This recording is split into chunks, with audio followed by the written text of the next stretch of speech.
काठमाडौँको मान्छेलाई गाउँ घुमाउँदा धेरै टाढा लानै पर्दैन, एउटा खोलाको छेउमा छोड्दै हुन्छ। Hello, my name is Salina अनि यो ट्रिपको चाहिँ म trip planner, photographer, videographer, editor, producer, manager, content creator, entertainer सबै नै मै हो। एन्ड फाइनली गाइज, यो चाहिँ हो हाम्रो रामेछाप ट्रिपको दोस्रो दिन। धेरैजनाले मलाई सोध्दै हुनुहुन्थ्यो भ्लग कहिले आउँछ भन्दै, so here it is. So यो दिन चाहिँ मैले यिनीहरूलाई स्टोन पार्क लाने डिसाइड गरेँ, बट यो काठमाडौँ त होइन, यहाँ भनेको बेलामा ट्रान्सपोर्टेसनको सुविधा छैन, त्यही भएर यिनीहरूलाई म लेफ्ट राइट गर्दै स्टोन पार्क लिएर जाँदैछु।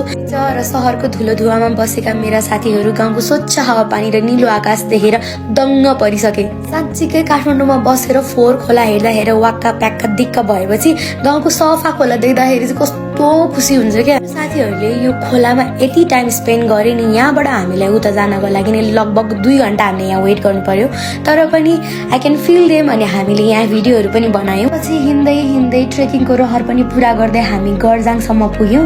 यहाँसम्म आउँदाखेरि चाहिँ मेरो साथीहरूले आफ्नो ट्रेकिङ जाने रहर पनि पुरा गरिसके। लिटरली उनीहरूको हालत यस्तो खराब भइसकेको थियो। अनि यो चाहिँ उमेर हो घुम्ने, आफ्नो साथीहरूसँग मेमोरी बनाउने। सो तपाईँहरू पनि आफ्नो साथीहरूलाई लिएर कतै घुम्न जानुहोस्, काहीँ नभए पनि आफ्नो गाउँ लिएर जानुहोस्, म जस्तै होइन। अनि stay tune for part 3 and thank for watching, bye by.